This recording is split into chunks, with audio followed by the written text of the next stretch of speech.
Hello all of you and last lecture पे हमने part 10 discuss किया था। आज हमारे पास जो रहेगा वो हम देखेंगे यहाँ पर कि जो कैपेसिटेंस होता है, ठीक है, capacitance of a parallel plate capacitor. तो पैरेलल प्लेट कैपेसिटर के लिए हम कैपेसिटेंस को किस तरीके से फाइंड कर सकते हैं यहाँ पर हम वो देखेंगे, ठीक है। लास्ट में हमने कैपेसिटर देखा था और फैक्टर इफेक्टिंग ऑन कैपेसिटर, मतलब संधारित्र क्या है और उसको कौन कौन से फैक्टर्स हमारे क्या करते हैं, आपके इफेक्ट डालते हैं। ओके, तो यहाँ पर अब हमारे पास ये याद रखना, ये मोस्ट इम्पॉर्टेंट टॉपिक है हमारे पास एग्जाम के पॉइंट ऑफ व्यू से। ओके, तो यहाँ पर हम फिलहाल जो मैंने यहाँ पर थियोरेटिकल पार्ट लिया है वो बहुत छोटा लिया है, क्योंकि आपके पास जो थियोरेटिकल पार्ट है वो ईजिली आप अपने फिगर को भी कंस्ट्रक्ट करके बना सकते हैं। मतलब कहने का मतलब ये है कि आपको लैंग्वेज बनानी आनी चाहिए अकॉर्डिंग टू फिगर, मतलब फिगर को देखकर, सी टू फिगर, ठीक है। तो यहाँ पर हम ये देखेंगे, हमने क्या करा, कैपेसिटर हम पढ़ चुके थे कि इसमें 2 प्लेट्स होती हैं। अब इस 2 प्लेट्स को हम क्या करते हैं, एक को आउटर सोर्स से ऐड करते हैं और दूसरे को हम क्या करते हैं, अर्थिंग करा देते हैं। फिर हम कहते हैं कि यहाँ पर जब हम आउटर सोर्स से जैसे ही प्लेट को ऐड करते हैं तो यहाँ से हमारे पास करंट फ्लो होता है, यानी कि चार्ज आपका इस प्लेट पे डिस्ट्रीब्यूट हो जाता है, यानी कि इस प्लेट पे चार्ज आ जाता है, positive charge. Okay, and electric आपके पास जो इंडक्शन होता है, इलेक्ट्रिक इंडक्शन के अकॉर्डिंग जो है आपके पास जो सेकंड प्लेट है, उस सेकंड प्लेट पे क्या होता है, माइनस चार्ज आपके पास आ जाता है इंटरनल साइड पे, और एक्सटर्नल साइड पे क्या आ जाएगा, पॉजिटिव चार्ज आएगा। और यहाँ हमने इसको अर्थिंग कर दी है, तो जितना भी इस वाले प्लेट का पॉजिटिव चार्ज होगा वो सारा का सारा कहाँ चला जाएगा, आपके अर्थ पे चला जाएगा। क्लियर है इतना? तो ये सारा आपने यहाँ पर थ्योरेटिकल आपके पोर्शन पे कवर करना है, ठीक है। तो मैंने क्या कहा, माना हमारे पास 2 प्लेट हैं, एक को हमने बाह्य स्रोत से जोड़ा है, आउटर सोर्स से जोड़ा है, और दूसरे को हमने क्या कर रखा है, आपके पास अर्थ से जोड़ा है। तो जैसे ही हमने जोड़ा आउटर सोर्स से, तो इस वाली प्लेट पे, फर्स्ट प्लेट पे पॉजिटिव चार्ज क्रिएट होना स्टार्ट हो गया। इंडक्शन के फॉर्मूले के अकॉर्डिंग या डेफिनेशन के अकॉर्डिंग हमारे पास जो सेकेंड वाली वायर होगी, सॉरी सेकेंड वाली प्लेट होगी, उसमें अंदर की ओर माइनस चार्ज और बाहर की ओर प्लस चार्ज होगा। और प्लस चार्ज जो होगा वो सारा अर्थ पे चला जाएगा, क्योंकि जो सेकेंड वाली प्लेट है वो अर्थ से कनेक्टेड है। ओके, इसके बाद हमने कहा कि अगर दोनों प्लेट के लिए हम सरफेस चार्ज, क्योंकि सरफेस पे डिस्ट्रीब्यूट हो रहा है, तो सरफेस चार्ज डेंसिटी को अगर हम क्या ले लें, सिग्मा ले लें, ठीक है ना, कि हर प्लेट की जो सरफेस डेंसिटी है वो सिग्मा है, और इन दोनों प्लेट के बीच की जो डिस्टेंस है वो स्मॉल डी है।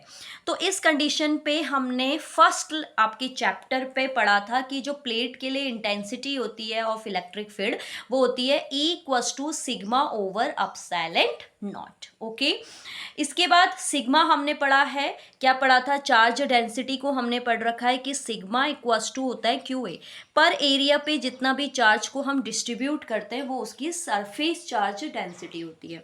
तो हमने यहाँ पर क्या किया, क्योंकि सिग्मा की वैल्यू क्या होती है, Q ओवर A, तो ये सिग्मा को हमने रिप्लेस कर दिया किससे, Q ओवर A। तो फाइनली आपके पास प्लेट के लिए जो इंटेंसिटी ऑफ इलेक्ट्रिक फील्ड आएगा वो आएगा E equals to Q over A epsilon not.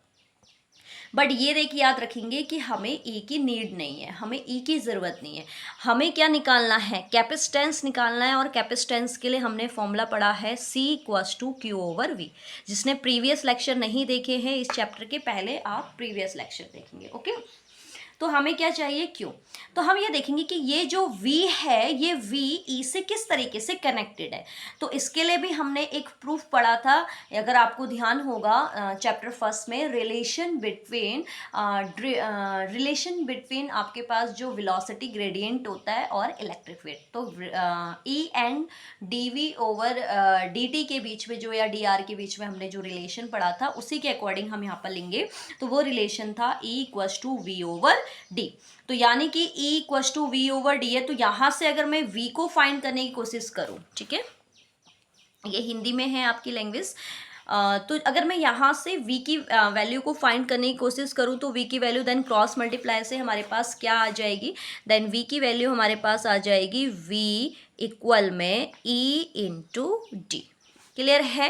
Then V equals to में क्या आ जाएगा, E की वैल्यू अभी हमने फाइंड करी है, क्या होती है, Q over A epsilon naught, and then D तो हमारे पास डी ही है। तो फाइनली हमारे पास किसकी वैल्यू आ गई है? फाइनली हमारे पास v की वैल्यू आ गई। ओके, अब इस v की वैल्यू को हम क्या करेंगे? पुट करेंगे इक्वेशन आपके पास नहीं, इसके बाद हम इस v की वैल्यू को इस फॉर्मूले में पुट करेंगे। ठीक है, तो यहाँ पर हम लिखेंगे वी नो दैट, हम जानते हैं, क्या जानते हैं हम?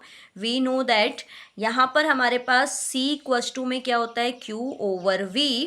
देन हम क्या करेंगे? यहाँ पर v की वैल्यू को जब हम पुट करेंगे तो v की वैल्यू आ जाएगी q over a epsilon not और इनटू में d।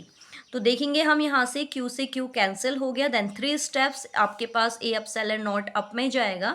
Then c equals to आ जाएगा a epsilon not over d। तो फाइनली हमने ये देखा कि जो पैरेलल प्लेट कैपेसिटेंस होता है, पैरेलल प्लेट कैपेसिटर है, उसका जो कैपेसिटेंस होता है, जो धारिता होती है, वो कितनी होती है? a epsilon not d। Clear है? तो बहुत इजी हम वे में हमने इस प्रूफ को समझा और बहुत इंपॉर्टेंट है ये। और इससे रिलेटेड आपके पास जो टू है, अगर हम प्लेट्स के बीच में पार्शियली कुछ भर दें और फुली कुछ भर दें तो ठीक है। तो आपको ये याद रखना है कि जो समांतर प्लेट संधारित्र की धारिता होती है, capacitance of parallel plate capacitor, वो होता है a epsilon not over d।